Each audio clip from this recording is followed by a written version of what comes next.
cheio, não lotado, mas está bem cheio.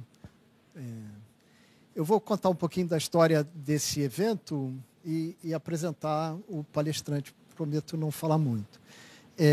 A história do evento surgiu com...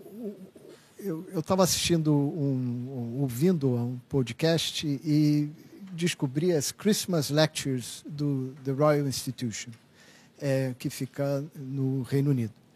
E essas Christmas Lectures começaram há 200 anos atrás, 199 anos atrás, e tem ocorrido com bastante frequência desde 1829. E quem popularizou as Christmas Lectures foi o Michael Faraday, que vocês já devem ter ouvido, da gaiola de Faraday e tal, né? E ele fez 19 Christmas Lectures. A ideia era fazer apresentações para popularizar a ciência e levar a ciência até os jovens e até a sociedade. E ele fez 19 anos as Christmas Lectures e depois isso se tornou um evento frequente, anual, né? Assim como o Natal, tem todo ano. E só foi interrompida durante a Segunda Guerra Mundial, essas Christmas Lectures. E hoje em dia elas continuam ocorrendo, vocês podem ver no YouTube. Desde a criação da BBC, as Christmas Lectures são televisadas e existe uma produção bem grande para fazer isso. E eu falei, pô, e quem já fez parte das Christmas Lectures? Carl Sagan já fez parte, Richard Dawkins, alguns prêmios Nobel e tudo mais. E eu falei, poxa, a gente tem aqui gente desse nível para fazer as nossas apresentações. A gente faz trem voar aqui, né? É um negócio que, tirando Harry Potter, só o Richard consegue fazer, né? E aí eu falei, poxa, é uma ideia para a gente fazer um evento, trazer as pessoas, levar a ciência até a sociedade, levar a ciência até o ensino médio, ensino fundamental até, né? E aí a ideia foi abraçada com bastante paixão pelo grupo da diretoria acadêmica da COP e principalmente pelo programa de engenharia elétrica. A Dani, que está ali, foi a grande campeã que levou isso daí à frente e botou esse evento no ar. Então, a ideia é que a gente repita esse evento, não apenas no final do ano, mas talvez com uma frequência maior, né? Então, vai ser um Natal que vai ocorrer mais vezes por ano. Mas hoje é o primeiro, espero o primeiro de uma série de eventos, e eu tenho muito prazer de chamar o professor Richard para fazer essa primeira apresentação para vocês, mostrar a vocês como é que ele faz a mágica de fazer o trem levitar. Tá bom?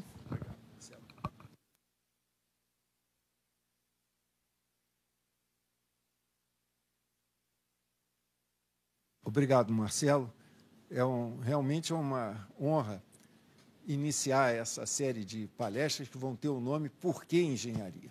Eu agradeço inicialmente a presença dos meus colegas, mas digo que essa palestra não é direcionada para eles. Essa palestra é direcionada para a garotada que está na dúvida o que vai fazer, né, no vestibular, né, no Enem, o que vai escolher. Porque, no fundo, eu não quero pregar para pessoas já convertidas. O ambiente onde vocês estão aqui é um lugar onde todo mundo é engenheiro, todo mundo gosta de engenharia, não tem graça defender engenharia aqui, que todo mundo é a favor. Tem que ser, para você que está na dúvida, já conversei, bati um papo aí com alguns antes, tem gente realmente com dúvida, querendo fazer direito, mas fazer direito é fazer errado, não é fazer direito não, pô. E vamos ver se eu consigo convencer vocês. Tá legal? E, para essa motivação, foi escolhido o projeto Maglev Cobra, né, que vamos apresentar aqui a história do projeto Maglev Cobra. Ele começou aqui como um modelo reduzido, você está anotando aqui pequenininho o veículo, depois, isso daí é ano 2000, 2006, depois nós partimos para um modelo em escala real, dentro do laboratório. Quem é aqui da COP pode reconhecer o Rubens, o Ocione. Eu estou aqui mais velho do que eu estou hoje em dia, vocês podem notar, né? E outros colegas aí presentes. E, em 2012, nós conseguimos um apoio do BNDES e de algumas empresas e construímos essa via elevada de 200 metros de extensão, que quem não conhece, a gente pode depois ir visitar. Fica aqui pertinho. E começamos a trabalhar com veículo. Aí, quando chegou 2020, veio a Covid, o projeto foi para a UTI, como muitas pessoas foram, quase que morreu lá, mas com o apoio novamente da FAPERJ, nós conseguimos ressuscitá-lo e estamos trabalhando para criar o primeiro produto. Essa coisa um pouco confusa é colocada hoje em dia com uma escala chamada escala TRL, TRL 1 até 9. Isso daí deve ser novidade para a maioria de vocês, mas, no entanto, não deixa de ser uma régua. Por exemplo, se vocês sabem, se eu pedir aqui para medir qual é o tamanho dessa sala aqui, vocês sabem vir aqui com 1 metro e pegar o comprimento. Mas se você tem uma coisa que está sendo desenvolvida tecnologicamente, não existia uma métrica para dizer em que estágio estava na evolução. E foi criada, isso daí foi criado pela NASA, essa escala TRL, que hoje em dia é norma brasileira. Se não me engano, desde 2015, é uma das normas brasileiras do TRL. Eu vou explicar isso, que você vai entender perfeitamente. Ó, o que é? O que é esse bendito TRL? T está tecnologia, readiness level. Readiness é que está preparado. Em português se traduziu por nível de maturidade tecnológica. Esse é o nome que se dá em português. Os 3 primeiros níveis são como uma criança no ensino fundamental. Os 2 níveis seguintes são como vocês no ensino médio. Os 2 seguintes são como você na universidade, concluindo a universidade. E os 2 seguintes são quando você conseguiu seu primeiro emprego. É mais ou menos isso o sentido da escala TRL, mas não para medir o desenvolvimento de uma pessoa, mas para medir o desenvolvimento de um equipamento. Se aquele equipamento já concluiu a universidade, se aquele equipamento já conseguiu o primeiro emprego dele. O que eu acho curioso nessa escala é que vai só até o número 9, né? Tudo que é legal vai até o número 10. Por que a NASA só fez até o número 9? Porque a NASA fica satisfeita quando faz um produto, fez um foguete, fez um satélite, quando, no fundo, você tem que fazer muitas coisas. O nível TRL10, que não existe em norma, mas você está esperando o fazer muitas vezes. Seria o nível TRL10, não seria o primeiro emprego, seria você já formado, com muita experiência profissional. Mas fica para crítica, principalmente dos meus colegas, essa abordagem do TRL. E está aqui a norma brasileira, ó. Desde 16 de outubro de 2015, já é uma norma brasileira, ABNT 16290. Outra imagem também é que cada degrau desse do TRL é mais difícil de você galgar. Isso é que é o legal da engenharia, porque cada passo que você tem que dar é mais difícil. A vida nunca vai ser chata. A vida de um engenheiro nunca é desinteressante. Tem sempre um desafio maior. Nesse projeto Maglev Cobra, eu estou aqui no nível 7. Eu estou querendo dar o passo para o 8. Está difícil para caramba, mas me anima a vir todo dia aqui tentar fazer isso. Bem, agora vamos entrar um pouquinho mais no entendimento de que é levitação magnética. E vocês vão ver que vocês já conhecem muita coisa de levitação magnética. Jonathan, eu acho que eu trouxe o Jonathan para me ajudar aqui. Ele vai fazer uma que essa vocês não conhecem muito. Mas olha só, tem uma técnica de levitação que é de um ímã atraindo um clípse, um ferro sendo atraído por um material ferromagnético. E isso daí, você sabe que não dá certo, né? Ninguém conseguiu botar um clípse flutuando debaixo de um ímã. Ou o clípse gruda ou o clípse cai. Mas, com engenharia, com sistemas de controle, você consegue botar o material levitando. Está aqui um, ó. Aqui está um exemplo. Isso daqui está levitando. Mas precisa de um sistema de controle que está aqui, está ligado na tomada. Se eu tirar da tomada, esse negócio vai colapsar. Vou fazer, hein? Tá bom? Depois, para botar para levitar, dá um pouquinho de trabalho, mas não tem problema. Vou só tirar aqui. Você vai ver que vai cair num instante. Só um pouquinho que eu tirei. Viu? Um mínimo instante que tira a energia, você para de funcionar o sistema de controle. Esse daí é técnica de forças atrativas. Aqui é a técnica de forças repulsivas. Você ter dois ímãs de mesma polaridade, um contra o outro. Você já também brincou. Vocês brincaram com ímã, não brincaram? Senão não tiveram infância. Mesmo quem for para qualquer outra especialidade, já brincou com ímã. Você já sabe que se der uma bobeada, o norte gruda com o sul. E aí acabou a brincadeira. É instável. No entanto, já existe tecnologia por sistemas de controle que permite assim, ó. Olha aqui, ó. Esse daqui está levitando, com forças repulsivas. Aquilo dali é mais difícil do que isso aqui. Aquilo é quase como, já brincou de vassoura, botar a vassoura assim em pé? É difícil aquele negócio. Aqui é um problema mais ou menos assim. Você precisa de mais sensores. E qualquer desviozinho, você perde a levitação.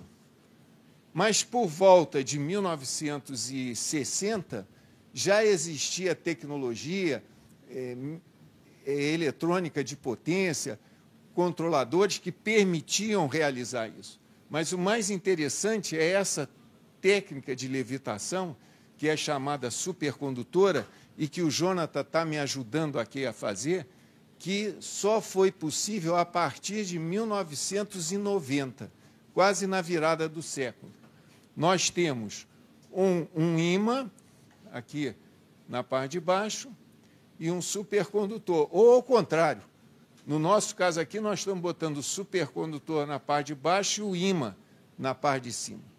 Só que eu preciso refrigerar o supercondutor. O supercondutor só tem a propriedade, só apresenta a propriedade dele se ele está devidamente refrigerado. A grande diferencial dessa técnica é que as forças são estáveis. Vai ficar aquilo dali estável, não vai colapsar feito os demais. O Jonathan está terminando aí a refrigeração, né, Jonathan? Já terminou? Não. Ele tem que esperar refrigerar e, em seguida, vocês vão ver aquilo levitando. Mas vamos passar enquanto está refrigerando, porque eu tenho um filme também que mostra isso. Ó, demonstrações, estão lá. E aqui, olha, é um filmezinho que vocês vão ver essa propriedade de levitação e não mais como uma brincadeira, porque isso tudo que está aqui é brincadeira. Mas engenheiro, ele brinca com coisa séria. Isso daí está sendo feito para ser usado para um veículo de transporte. E não é só para isso que nós estamos usando. Nós estamos usando esse método para fazer um mancal supercondutor. Aqui tem um exemplozinho de um mancal. Depois vocês podem vir brincar. Ali com o ímã. Mas nós desenvolvemos um mancal com supercondutor. Você pode chegar a velocidade de 100 mil RPM sem problema, porque não tem atrito. E aumenta. Qual é a vantagem de aumentar a velocidade? Você diminui o tamanho. Eu acho que já estudaram em física que potência é força vezes velocidade. Já estudaram isso daí? Lembra disso? Potência é força vezes velocidade. E força está associado a tamanho. Por favor, você pode ficar em pé aqui para mim? Ela é alta. Não, muito alta. Tem que ser uma pessoa mais baixa. Quem que se acha baixinho aí? Quem que se acha baixinho? Ninguém se acha baixinho? Não, Marcelo, você não serve. Não. Ninguém se acha baixinho. Você se acha baixinha? Mais ou menos. Vem cá, você é fraquinha. Olha só. Olha aqui. Olha ela e olha eu. Olha aqui. Olha ela e olha eu. Quem tem mais força? É ela ou sou eu? Sou eu, pô. Eu tenho mais força. Eu tenho mais força que ela, não tem dúvida. Isso não significa que eu tenha mais potência que ela, porque eu posso ser lento para fazer as coisas. Se me pedir para pegar essa cadeira e levar lá para cima, eu posso demorar uma semana para fazer. E ela vai fazer num instantinho. Então, quando você aumenta a velocidade, coisas que tenham pouca força podem ter grande potência. Quando você aumenta a velocidade, você é ágil. Pessoas frágeis podem ter uma grande potência. Tem até um ditado, vocês já ouviram falar, tamanho não é documento? Quem fez esse ditado foi um engenheiro. Foi um engenheiro que percebeu isso. Tamanho não é documento. Então, qual é a vantagem? Quando eu consigo altas velocidades, eu posso fazer um sistema pequenininho. Eu posso fazer um compressor para ar refrigerado que vai ser minúsculo se a velocidade for maior. Obrigado. Tá bom? Bem, isso é outra aplicação dessa técnica de levitar. A gente não levita por brincadeira, a gente levita para ter algum resultado que vai melhorar a vida das pessoas. Então, vou passar aqui o filme. Já está levitando, Jonathan? Olha lá. O Jonathan já colocou aqui o imã levitando. Eu vou passar aqui o papel para vocês verem que está levitando, porque está longe, está difícil de ver. Está levitando. Quem depois quiser vir aqui, pode olhar. E mais legal, olha só, é mais do que levitar. Eu vou puxar isso aqui. Olha lá, ele traz junto o supercondutor. Viu o supercondutor ali embaixo? É tão estável que cria uma simbiose entre o supercondutor e o ímã. Oi? Ah, que maravilha, vocês estão fazendo. Pô, você é bom, hein? Olha lá. Olha lá. Maravilha. Pronto, matou o problema. Agora passa aqui o papel. Olha lá, nada nas mãos. Eu não vou morrer de fome, porque se tudo der errado no meu projeto, vocês vão me encontrar na Cinelândia. E aí vai tomar uma cestinha para jogar moeda. Essa coisa... Mas vejam só, isto é brincadeira. Agora nós vamos fazer coisa séria. Nós estamos querendo pegar essa propriedade e transformar em alguma coisa útil. E aqui foi o primeiro passo. Isso é a substituição da roda. Vamos lá. Vou passar o filme.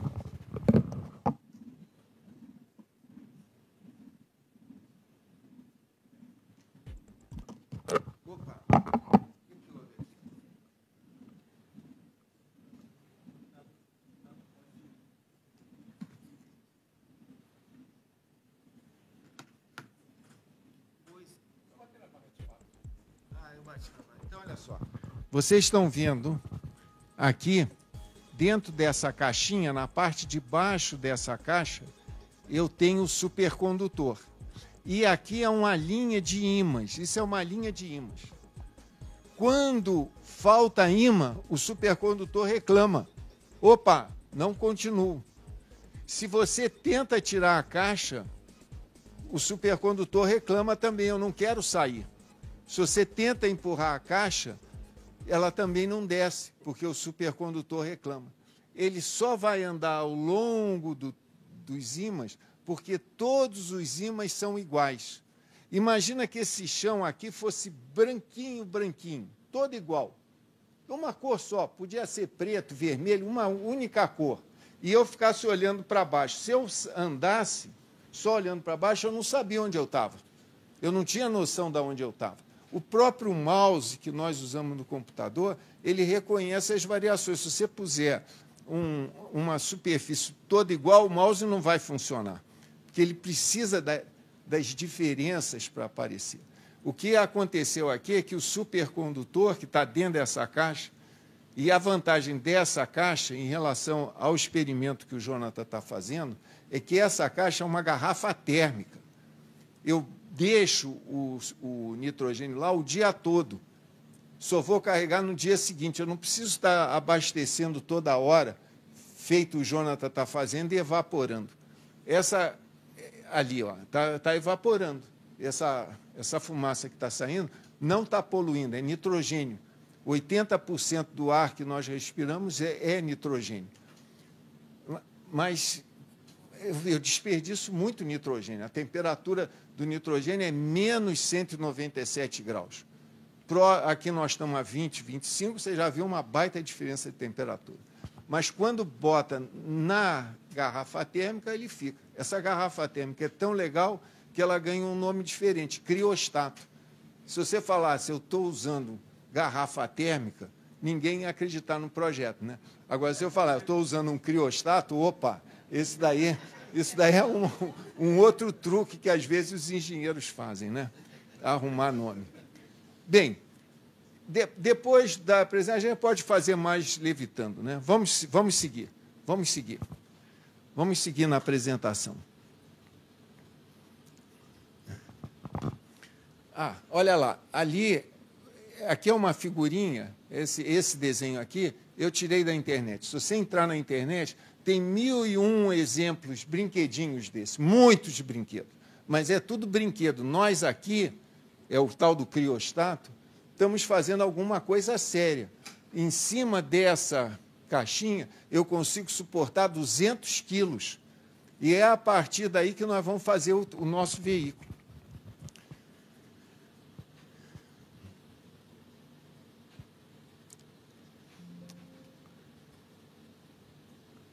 Agora, será que não anda? Pronto, aí está o nosso veículo.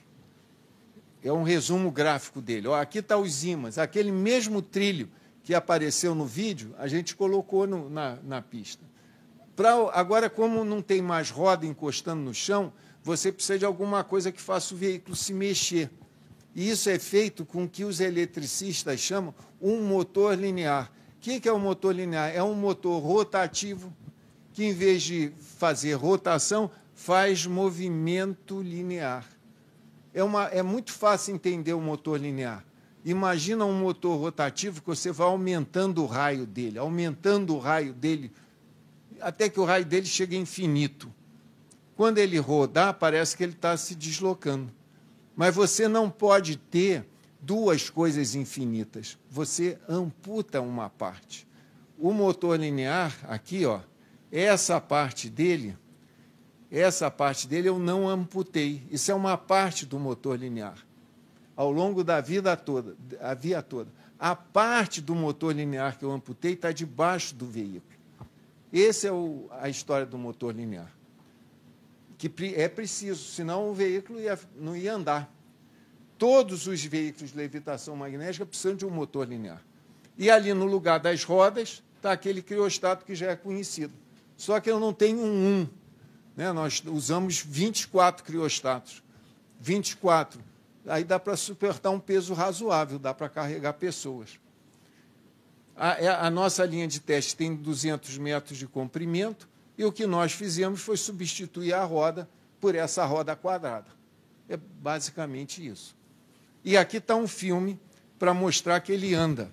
Isso daí é ele antes da Covid. Vamos passar.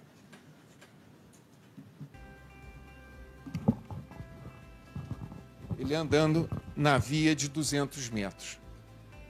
Você vê aqui o motor linear, a parte longa, a parte cortada você não vê, está debaixo do veículo. Eu acho que o Jonathan aparece nesse filme, né, Jonathan? Vai aparecer. O Jonathan era piloto do veículo. Aí é o Felipe, Eu acho que você está aqui. Nós tínhamos até uma gradação entre as pessoas que... Os alunos que trabalhavam, né? Tinha inicialmente o camarada começava como semicondutor, porque ele só conduzia com alguém auxiliando ele. Depois ele passava a ser condutor e finalmente ele era supercondutor.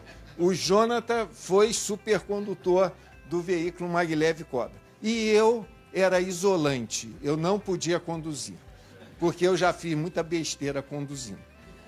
Então eles falaram, você não conduz mais, para de conduzir, porque eu bati com o veículo, eu provoquei um acidente. E aí, pessoal, chega, você não. Tá? Aí eu tinha o título de isolante. Assim éramos, né? É verdade, Jonathan? Então, vamos em frente. Agora, por que engenharia? Por que? A grande dúvida. Por que engenharia? É legal engenharia? É legal. Eu me divirto. Eu me divirto, a minha vida não é chata, a minha vida é legal. E a palavra não é minha. A palavra é do vice-reitor da Universidade de Cambridge, alguns anos atrás, de nome Alec Broas. Ele tem uma frase que ele diz, às vezes o trabalho do engenheiro não é reconhecido, mas a satisfação que você tem por saber que está fazendo alguma coisa de importante te recompensa por tudo. Isso não são palavras minhas, são do Alec Broas, está naquele livrinho, Fernando, que eu te mostrei. O exercício que eu peço para a turma é traduzir as palavras do Alec Broas, que ele falou em inglês. Mas por quê? Porque, afinal, na vida, o que interessa é a solidariedade, a comunicação, o relacionamento, o amor, né? Isso é que interessa na vida.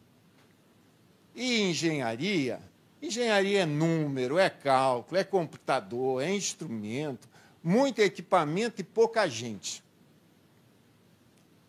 Eu não quero ser nerd. Essa, eu acho que é a sensação que vocês que estão na dúvida, o que eu vou escolher na vida? Eu não quero ser um nerd, eu não quero ser um cara que só fica calculando, né? Vamos avançar um pouquinho? Olha só, isto é uma verdade. Isto é um teorema. Isto daí é um teorema. Não existe desenvolvimento social sem desenvolvimento tecnológico. Eu passei como exercício para os meus alunos de introdução à engenharia elétrica para me arrumar um contra-exemplo para isso.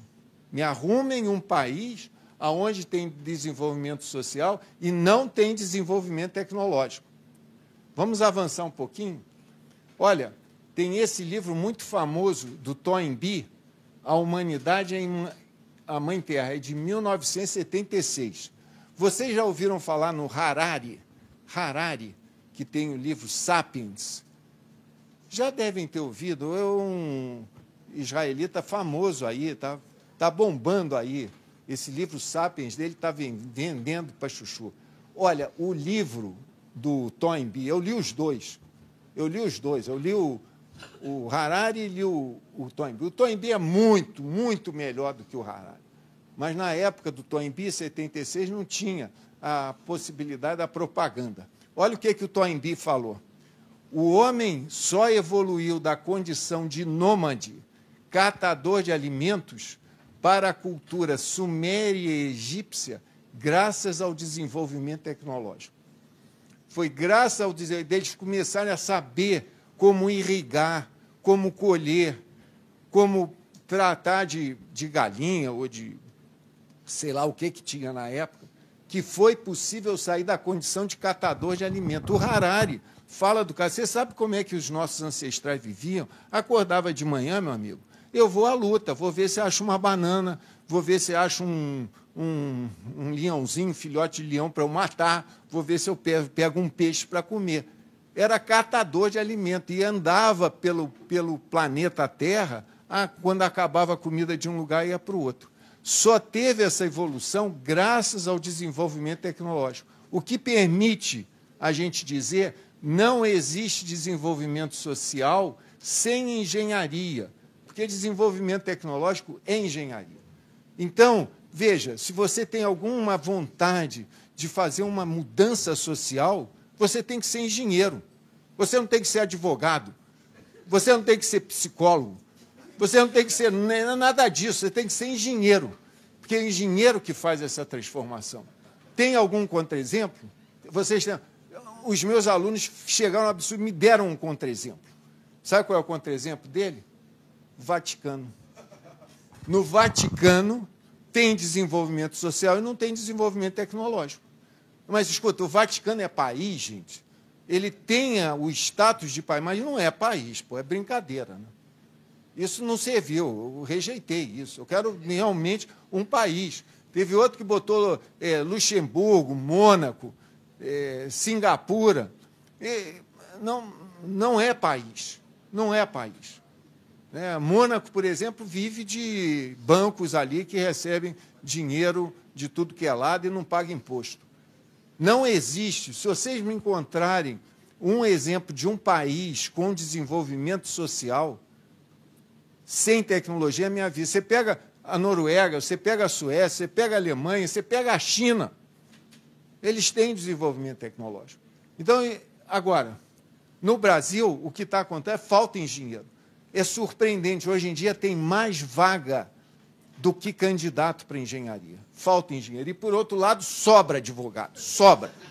O Brasil é o país que tem uma... Não, isto é dado, eu não estou inventando, isso é dado técnico. É o país que tem a maior densidade de advogado por habitante. Por isso é que a gente vive em casos da justiça e não resolve nada. O advogado só analisa. Ele não transforma, ele não faz. O único que faz é o engenheiro. Em todas essas profissões, o único que efetivamente transforma é o engenheiro. Olha para essa sala aqui. Tudo que você está vendo tem engenharia atrás. O projetor, o computador, a iluminação, o som, tudo tem engenharia. Você só não vai encontrar engenharia se sair olhar a natureza. Porque a natureza foi feita por Deus. O resto foi feito pelos engenheiros. Os engenheiros são como deuses na face da terra. No Brasil, raramente encontramos engenheiros como ministro. Raramente você encontra um engenheiro como ministro. Na China e na Coreia do Sul é justamente ao contrário. Você sabe que o Xi Jinping é engenheiro químico? Tem alguém aí querendo fazer engenharia química. O Xi Jinping, o presidente da China, é engenheiro químico. A cúpula chinesa é de engenheiros. A saída do Brasil não é o Galeão. Tem gente que acha que a saída do Brasil é o Galeão. Não é. A saída do Brasil é engenharia. Estou convencido disso. Bom, afinal de contas, nós nascemos para ser águia ou para ser galinha? Vocês conhecem esse livro do Leonardo Boff, A Águia e a Galinha? Alguém já leu o livro do Leonardo Boff? Anota aí para ler. A águia é uma história linda, é uma história linda. É a história de uma águia que, pequenininha, caiu dentro de um galinheiro. Caiu dentro do galinheiro, o dono do galinheiro, o fazendeiro, começou a tratar a águia como se fosse galinha. E a águia ficava ciscando no chão, até que apareceu um naturalista e falou para o amigo dele, poxa, isso é uma águia, não é uma galinha, pô. Aí ele falou, já está acostumada, se comporta feito galinha. É brasileiro, brasileiro não tem chance nenhuma, pô. Não é a águia, não. E o esforço do amigo para pegar aquela águia e fazê-la alçar voo. Sabe? Então, tem muito disso. A gente tem gente até que qualificou, né, o complexo de vira-lata, que nós somos vira-lata. Não, nós podemos ser águia. Peraí, será que nós não podemos ser algo novo? Porque esse negócio de águia é um animal de rapina, é mau, mata. Será que a gente não pode ser algo diferente, algo novo? Quem que seria esse algo novo? O tuiuiu. Vocês conhecem o tuiuiu? Conhece o tuiuiu? Tuiuiu, olha só, o tuiuiu, ele tem 3 metros as asas. A altura 1,60 m. Ele tem 8 quilos. Olha que coisa impressionante. O macho e a fêmea cuidam da prole. Você sabe que a leoa tem que cuidar dos leãozinhos, senão o leão come. O leão come os leãozinhos. O macho tuiuiu e a fêmea cuidam da prole juntinhos.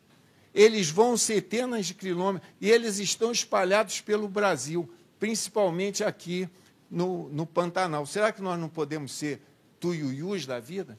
Será que nós não podemos passar a ser amados em lugar de temidos ou de armados? Esse daqui é o Amir Klink, conhecem eles? Esse daqui é um navio de guerra norte-americano. Nós passamos a ser admirados em lugar de reverenciados. Sabem quem é essa aqui, né? Marta. É a Marta, admirada.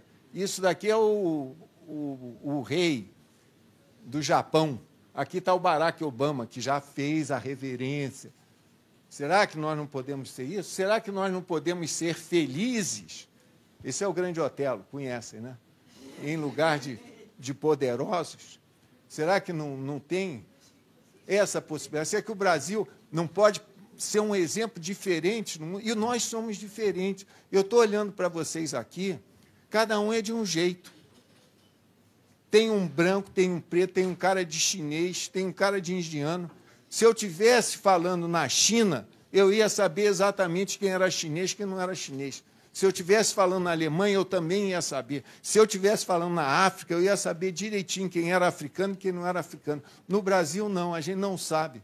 E isto é o grande diferencial desse país, que pode realmente dar um exemplo para o mundo. Vocês sabem que o único esporte desenvolvido no Brasil foi o frescobol? E já viu que o frescobol você não quer que o outro perca? Já notou isso?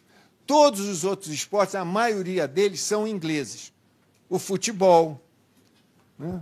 Tem aquele cricket, tem um que demora uma semana jogando.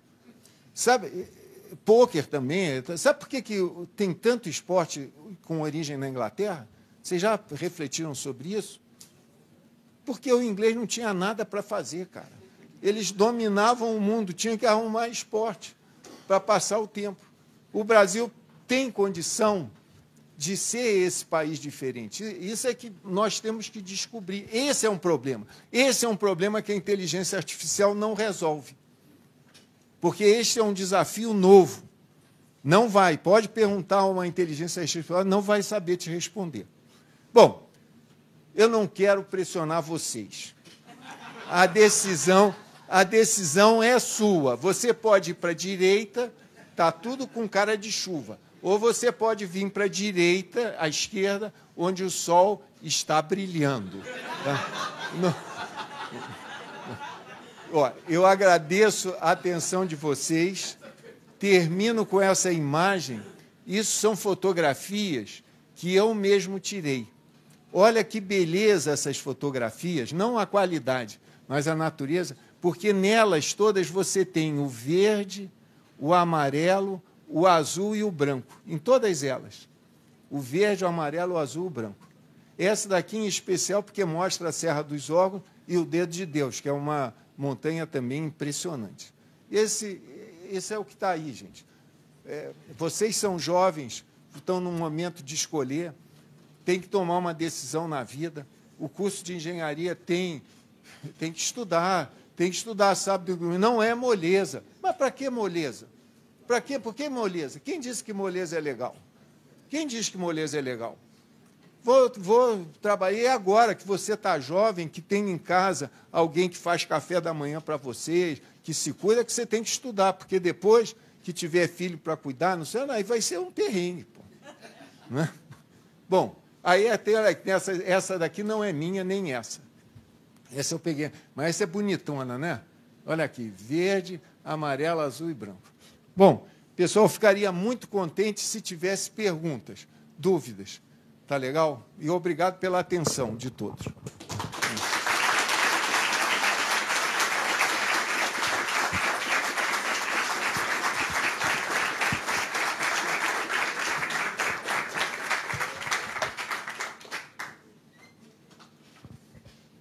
Se não tem dúvida, Quando diz que não tem dor, tem duas possibilidades. Entenderam tudo ou não entenderam nada. Aí eu não sei, pô. Pois não. Vamos lá. Muito obrigado pela apresentação. Eu só queria saber aonde que supercondutores são encontrados na natureza, a disponibilidade disso. Excelente pergunta, excelente pergunta. O supercondutor, ele não foi descoberto, ele foi sintetizado. Ele não existe na natureza de forma que você possa descobrir, como você descobriu o ferro, o alumínio. É uma mistura. Esses supercondutores que nós usamos são chamados supercondutores de elevada temperatura crítica. Eles só foram sintetizados, eu acredito, em 1985 ou 86. Os primeiros supercondutores, primeira vez que... Aí foi uma descoberta, foi o mercúrio. O Onnes descobriu em 1911, aí foi uma descoberta, que o mercúrio era supercondutor quando levado a uma temperatura próxima do zero absoluto, 0 Kelvin. Aí foi uma descoberta, não foi uma sintetização. Bem, onde tem nitro? No Brasil. O Brasil tem nitro. O Brasil tem os materiais para fazer o supercondutor, mas não faz. O Brasil tem os materiais para fazer os ímãs. Agora, tem uma fábrica em Lagoa Santa, em Belo Horizonte, com a capacidade de produzir ímãs. Está tudo pronto lá. Ainda não começamos a produzir ímãs de terras raras, que são os ímãs usados no projeto Maglev Cobra. Esses ímãs todos que eu tenho aqui, importei da China. Chegou um container da China de ímã. Mas agora o Brasil já pode produzir, mas está um problema sério, porque o Brasil anda com freio de mão puxado. A fábrica dava pronto, o Zema, que é o governador de Minas Gerais, é do Partido Novo, a mentalidade é que o Estado não pode botar a mão. Então, ele encontrou uma empresa para tomar conta da fábrica, é o Senai. O Senai é privado, é a Associação de Empresas. E o Senai está com a fábrica de ímãs. Eu já encomendei para eles, olha, eu quero comprar ímãs para substituir os nossos ímãs que foram corroídos. A corrosão... Quando terminar aqui a palestra, vamos sair, tem a garotada das equipes de competição da UFRJ. É muito legal você ver as equipes de competição. É impressionante. São alunos da engenharia que fazem automóvel, foguete, barco, solar e competem no mundo todo. Vocês vão ver 2 exposições. E vocês vão ver um pôster feito por uma doutoranda da Química que está trabalhando conosco no desenvolvimento de uma cobertura para evitar que os ímãs se corroam. Mas o fato é que os nossos ímãs estão todos corroídos. Isso daí foi uma coisa dolorosa, porque quando eu vi o ímã corroído, eu falei, legal, vamos agora dar uma lixadinha aqui e passar a tinta. Só que aquilo era um câncer, estava de dentro para fora. A gente arrumou por cima e voltou a dar o problema. A corrosão era interna. E é um aprendizado doloroso, mas foi aprendido. Já temos a saída e, graças a Ana, olhem o pôster dela, ela ganhou um prêmio com aquele pôster, que ela usou a Turma da Mônica para explicar como fazer tinta anticorrosiva. Bom, eu não sei se eu respondi. Ok? Mais alguma pergunta?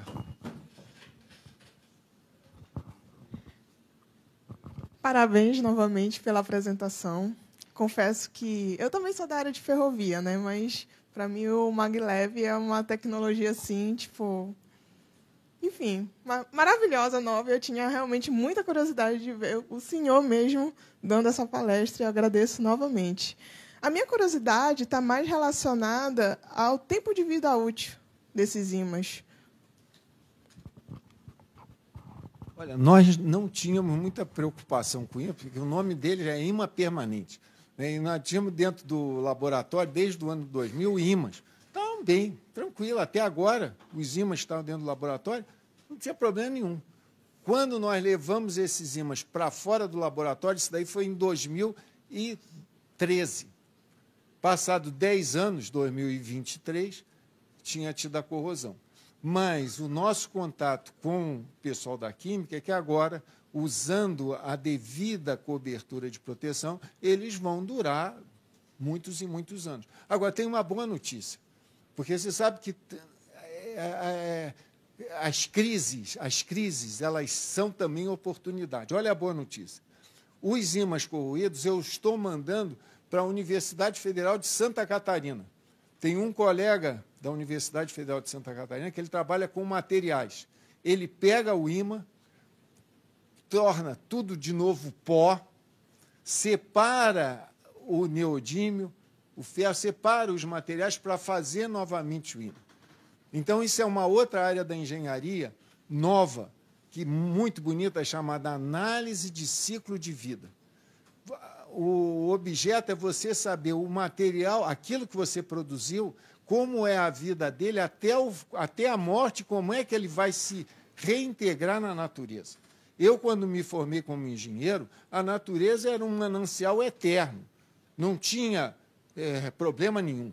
Pode fazendo. Hoje em dia, não. Vocês, jovens, todo mundo aí vai fazer engenharia. Vocês, jovens engenheiros, têm esse desafio que está ligado à sociedade. A análise do ciclo de vida. Que estamos fazendo aqui com o apoio do Paulo Wendhausen, que é o colega lá de Santa Catarina. Bom, respondi? Então, é eterno. Não vai mais estragar. Tem dúvida, tem pergunta aí? Alô? Opa, você tem microfone. Vai. Eu queria saber, porque vocês já apresentaram que o trem, né, ele consegue flutuar com a levitação, só que eu queria saber o que vocês conseguiram fazer para fazer ele andar sem precisar do atrito.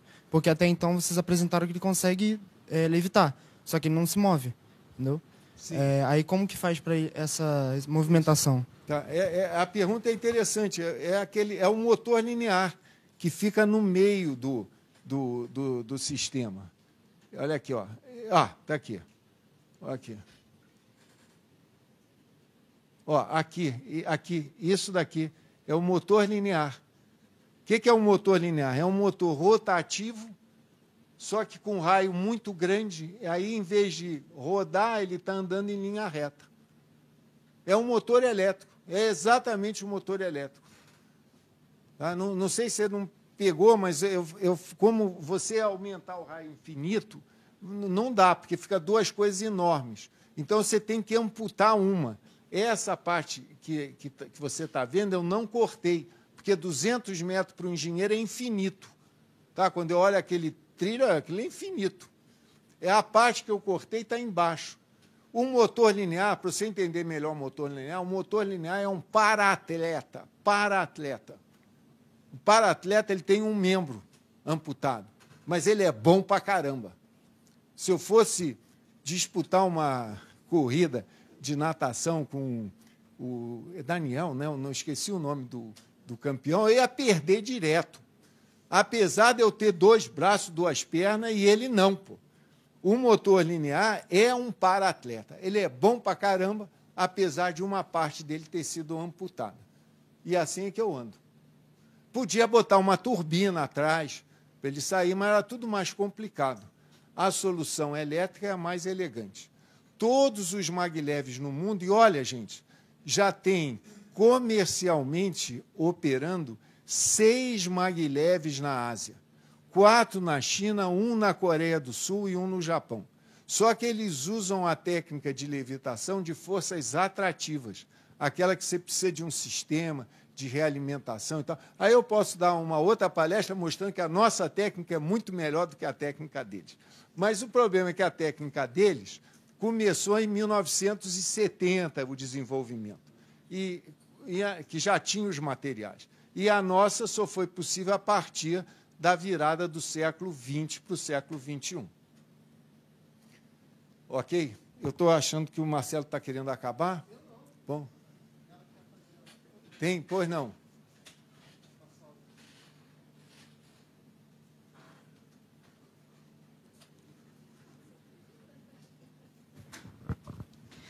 A minha curiosidade é qual seriam os ganhos de veículos de supercondução em relação aos veículos de trilho e de rodas que já existem. Excelente pergunta. Isso, você tem cabeça de engenheiro. Você tem tudo para ser engenheira. Essa é a pergunta que tem que ser feita. Não é gracinha, a gente não está fazendo gracinha. Vamos andar num veículo que levita. Não, tem vantagem. As vantagens, vou te dizer. Primeiro, silêncio. Ele não vai fazer barulho. Não sei se você já percebeu, onde passa um trem no subúrbio, é a barulheira que faz. Né? Segundo, a carga está distribuída ao longo do veículo. Ela não fica concentrada no ponto de contato da roda com o trilho. Quando você tem um ponto de contato, talvez você sentiu dor. Sentiu? Eu estou enfiando o dedo no coração dele. Se eu enfiar a mão, você sente menos, porque a carga está distribuída. Percebe essa outra? O que acontece? A minha via elevada é mais esbelta do que a via elevada se você for... Vai em São Paulo, já viu o monotrilho de São Paulo? Aquela monstruosidade? Porque ali está apoiado na roda e o trilho. Segunda vantagem. Terceira vantagem. A atração dele não depende mais do atrito de roda com trilho. Então, eu consigo subir rampas mais inclinadas, descer. Na verdade, eu posso até subir parede. Tem elevadores que usam motores lineares para subir. Quando o prédio é muito alto, você não pode fazer um elevador com um cabo de aço, porque só o cabo de aço ia ser um absurdo de peso. Então, usa um motor linear. Então, é uma terceira vantagem de se usar a levitação magnética. E tem ainda uma outra, que a manutenção é mais simples, porque eu não tenho partes em contato. E o custo de implantação, pelas nossas contas, é comparável ao custo de implantação do VLT do Rio de Janeiro. O VLT do Rio de Janeiro ficou a 60 milhões de reais por quilômetro. Dinheiro esse que a gente passou para a Alstom, que é a empresa francesa que vendeu a tecnologia. E isso daqui nós podemos fazer com tecnologia brasileira. Ainda mais se começar a produzir os ímãs aqui e o supercondutor, porque o procedimento para fazer o supercondutor e para fazer o ímã é o mesmo. Sabe como é que os físicos chamam isso? Tecnologia do pó. Não é cocaína, não, mas o nome é tecnologia do pó. Eles tratam, isso é fácil, é tecnologia do pó. É tratado como uma coisa simples de ser feita.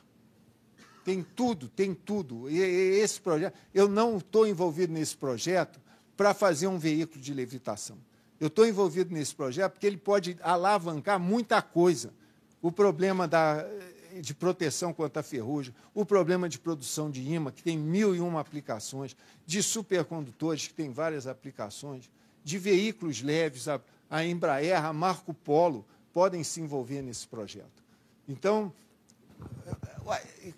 o problema da engenharia é que a engenharia gera emprego.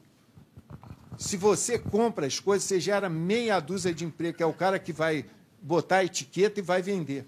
Se você tem que fazer as coisas, você tem que envolver muitas pessoas. E gera emprego, emprego de qualidade. A pessoa não fica ociosa e gera riqueza. Imagina a facilidade que isso daí pode trazer na vida. Não existe desenvolvimento social sem desenvolvimento tecnológico. Me arrumem um contra-exemplo. Eu quero um contra-exemplo. Porque esse teorema não se demonstra de outra forma. Eu peguei o Toynbee para me dar apoio. Peguei um historiador de peso. Mas isso não é suficiente. Mas não tem contra-exemplo. Tem pergunta? Pois não. Bom dia. Eu não peguei o início da apresentação, então eu acho que você pode ter falado isso já.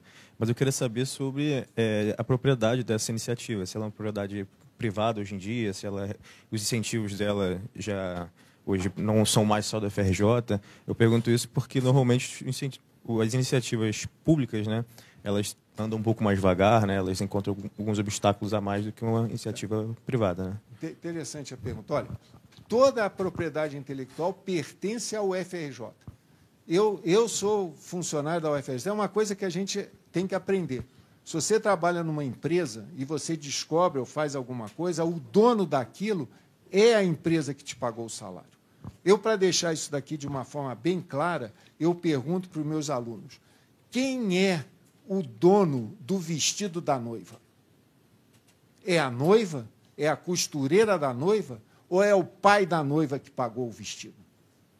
Quem é o dono do vestido da noiva? Imagina que a amiguinha quer fazer um vestido igual da colega. A quem ela tem que pedir? Não tem que pedir à costureira, não. A costureira é a inventora, não é a proprietária. Não é a menina que é o modelinho. É o pai da noiva que pagou, a mãe da noiva, não sei quem. Então, tudo que eu faço pertence ao UFRJ.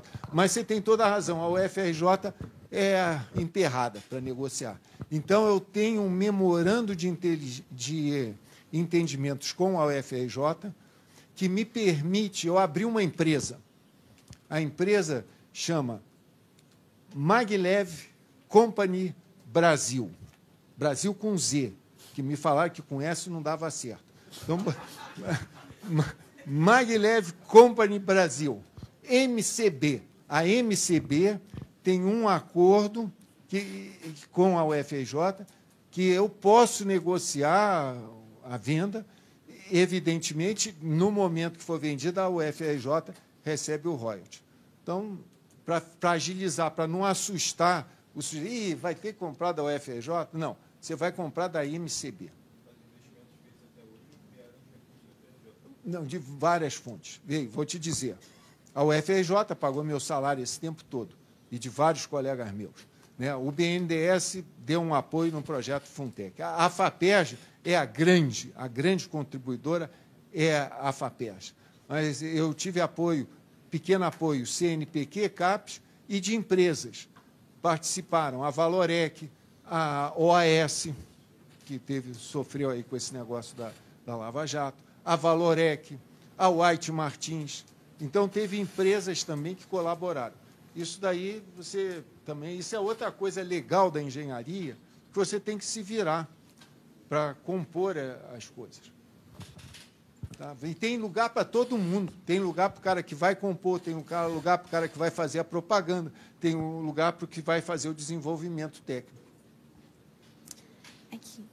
Então, o senhor falou, né, a palestra toda sobre o trem magnético e sobre a levitação, mas eu queria saber se tem algumas outras melhorias de infraestrutura que dá para fazer com a engenharia elétrica e outras técnicas, além de levitação magnética. Sim, olha só, uma das aplicações que a gente faz também é do mancal magnético, que é para rodar, não é para andar em linha reta.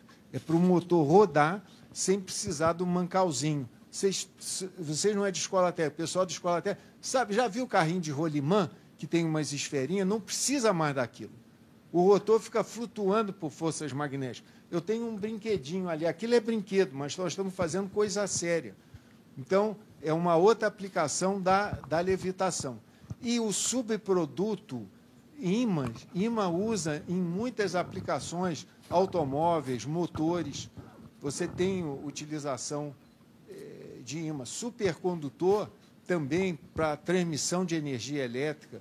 Com supercondutores, você consegue, com menos volume, esses bueiros que andaram explodindo aí no Rio. Sabe, não sei se vocês já eram nascidos, mas andou explodindo uns bueiros aí no Rio.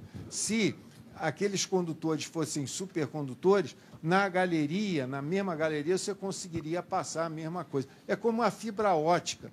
A fibra ótica permitiu transmitir muito mais informação do que o cabo de fio normal.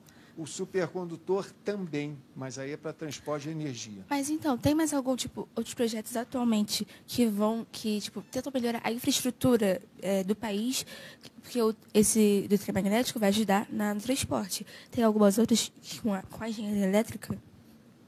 Bem, O maglev, a aplicação dele é para transporte, mas o maglev para transporte. Mas o mancal supercondutor, o mancal magnético, se nós fizermos, tem muitas aplicações. Por exemplo, compressores para diminuir o volume do compressor.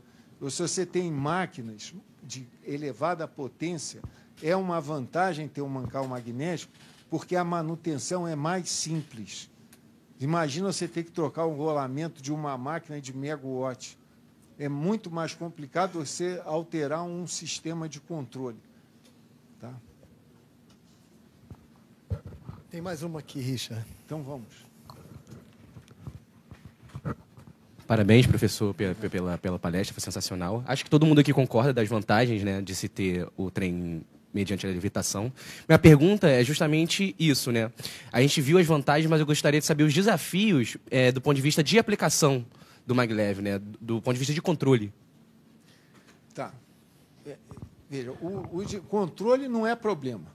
O controle não é problema. Eu tenho que controlar um motor para aumentar ou diminuir a velocidade. Isso daí é uma coisa que a gente já faz para a máquina rotativa e vai aplicar para o motor linear. Esse problema não existe. Os desafios, né, os desafios que eu sinto nesse projeto. Primeiro, é você produzir os ímãs aqui no Brasil. Você produzir os supercondutores aqui no Brasil. E um outro grande desafio é você mudar um paradigma, porque roda e trilho, a pessoa acha que é o máximo. Pô, um homem descobriu a roda, não tem esse lance? E aí você chega e fala, a roda já era. Tem uma coisa melhor do que a roda, que é você levitar. Então, quebrar esse paradigma. Então, a solução para isso é nós encontrarmos uma primeira aplicação onde ele se mostre interessante. Então, estamos estudando isso. Um trecho, não precisa ser muito longo, onde ele funciona. E, claro, o fato de você já ter 6 projetos funcionando comercialmente com veículos de levitação já é um auxílio. Mas chama a atenção, né? São veículos que usam forças atrativas. Só para te dar uma diferença, esses veículos de força atrativa, eles abraçam o trilho. Quando você tem que fazer mudança de via, o que se mexe é a via. A via. O monotrilho de São Paulo também é assim. Para você sair de uma direção para outra, tem que ter um sistema que a via muda. O nosso, eu vou só substituir o ímã por eletroímã nos pontos de bifurcação e vou energizar uma direção ou a outra. Então, é essa a técnica do supercondutor. Eu até dei um nome novo para ela. Eu chamei maglev ao quadrado. O leve ao quadrado, porque ele levita e é leve. Os outros só levitam, são pesados. Então, é a técnica maglev ao quadrado. Diga, Marcelo. Professor Richard, parabéns pela apresentação. É uma pergunta, ao mesmo tempo, uma provocação, porque, na verdade, eu vejo uma maior dificuldade nossa de engenheiros está uma noção que se tem de lucro que leva a engenharia a uma situação em que acaba comprometendo ainda mais a distribuição de renda no país. Ou seja, é feito o invento, é feito tudo aquilo está funcionando. Aí vem alguém, chega, não, mas isso aqui, como o senhor deu o exemplo do problema da fábrica de ímãs em Minas, né? No estado de Minas Gerais. Não, mas o Estado estatal tem que dar lucro e a gente cai naquele velha cilada da distribuição de rendas. Ou seja, cai para uma empresa que vai distribuir sem lucros para associados que estão fora do país. Quer dizer, aí o trabalho todo feito no país acaba suor de todo brasileiro indo para fora, porque eu sempre brinco que tem as velhinhas estrangeiras que estão comprando fundo de ações e levam. E um problema, eu acho que para quem é jovem tem que ter em mente também é que a engenharia tem que ficar aqui, a gente tem que tentar manter esses empregos aqui. Se for olhar tudo pela simples redução de custo, aí tudo começa e acaba, porque no final não há persistência, né? Que eu acho que a coisa mais característica do engenheiro é ser resiliente.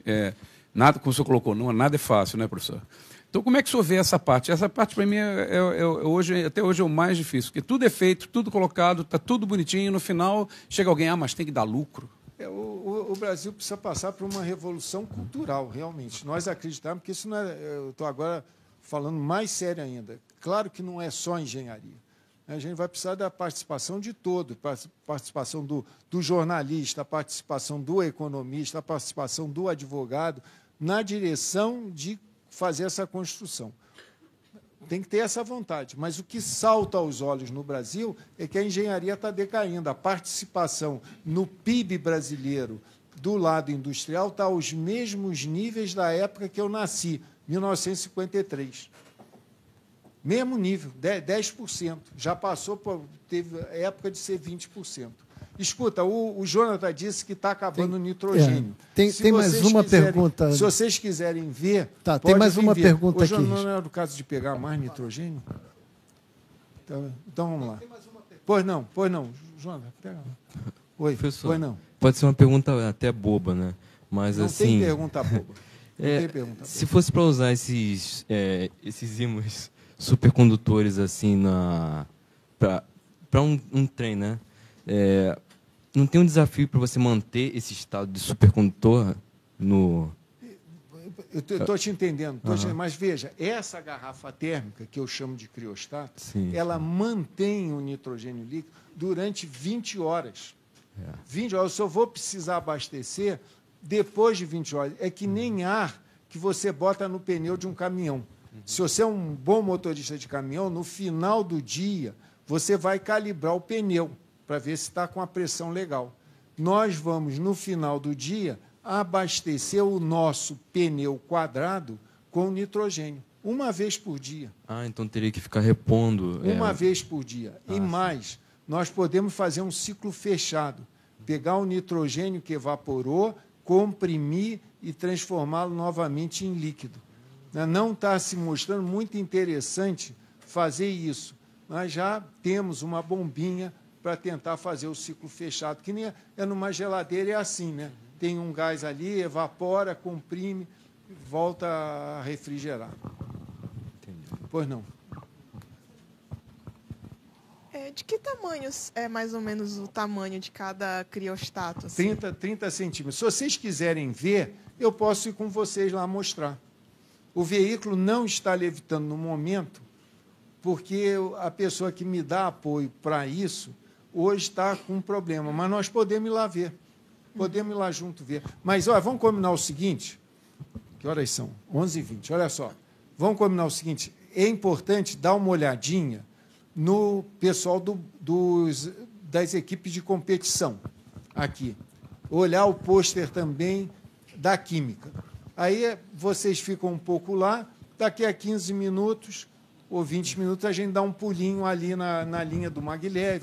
Vocês veem os 200 metros de trilho, veem o trilho oxidado, né? Vê o trilho que nós substituímos, vê o veículo novo que foi feito. Tá bom? Vamos combinar assim? Tá. Deixa eu agradecer ao Richard. Então, bom, ele já fez a minha parte, que é falar para vocês irem ali na tenda depois, para a gente ver as equipes de competição.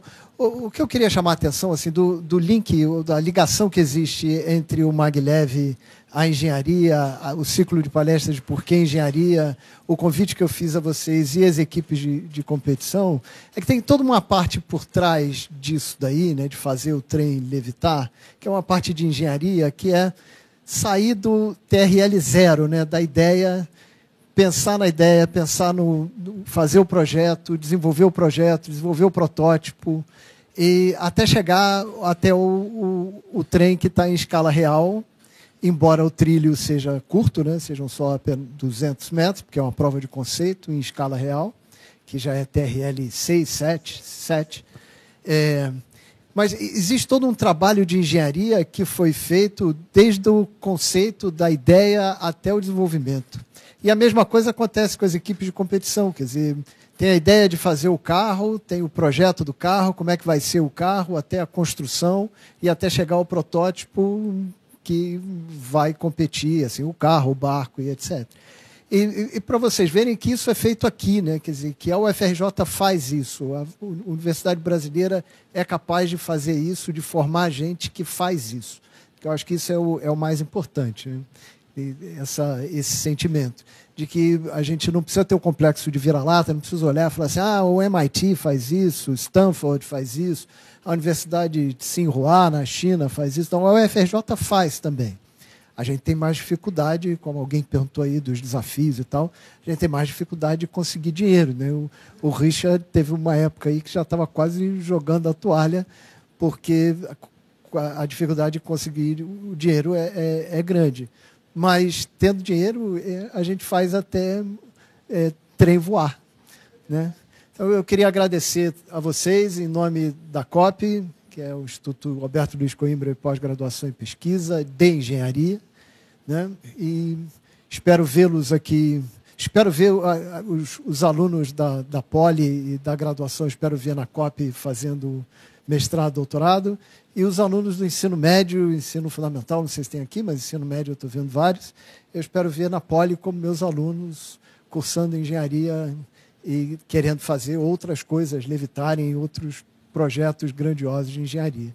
Muito obrigado, Richard. Obrigado a vocês todos.